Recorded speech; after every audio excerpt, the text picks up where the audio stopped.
Ayan guys, nandito tayo ngayon sa ilalim ni Mira kasi chinecheck ko yung kanyang CV joints kung kailangan ko ng palitan. No? Ayan, so nagtagas ulit yung outer CV joint niya dito sa my driver side. No? Kaya nangyari yun, kasi yung ginamit kong clip dyan, yung ano lang, hindi talaga pang clip dyan, no? So, kaya tumagas yan. Pero ito yung ano dyan, pag inalog mo yan, meron na siyang play. Hindi ko lang kung maririnig niyo, meron siyang katak-katak, maliit lang na ano, tunog. Ito yung isang reason bakit kayo nakakaramdam ng vibration dun sa pedal, no? Dahil dito yon. Ayan. Pagka binitawan mo kasi to, aalog talaga yan. Pero pag inipit mo to, saka mo batak-batakin, up and down, hindi sideways.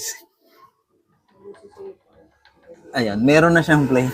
Kaya dun sa pedal, nararamdaman ko, pag-up ako ng pedal, meron siyang vibration. Kahit sa brake or sa accelerator, papalitan ko na to. Mag-order lang muna ako ng part. Wait lang Bert, hindi ka ganyan. Alam kong susulitin mo yan hanggat sira na. Kasi ang mahal ba naman yan? Aabutin ako ng 14K sa buong assembly. Kaya bago mapagastos, subukan ko lang ulit air-pack. Dati ayoko nitong boot clip na to. Pero ngayon nagugustuhan ko na siya. 5 pairs na yan. Meron maliit at malaki. Buti at meron pa ako natirang CV grease. Sisilipin ko rin muna kung need ko ba tanggalin yung grasa or kung pwedeng dagdagan ko na lang. Isang takbo pa lang kasi yan ang bumaklas yung boot. Kaya ang ginawa ko, top up na lang muna. May lakad kasi kami sa mga susunod na araw, kaya yung pagpapalit ng buong assembly i-postpone ko ng kunti. Tamang dagdag lang. Ibinabalik ko lang yung mga tumagas na grasa. Pansinin nyo pala yung paglalagay ko nitong boot clip. Natutunan ko lang yan sa isang mekaniko sa YouTube. Sinisilip-silip ko lang kung tama na yung lapat ng clip bago ko higpitan.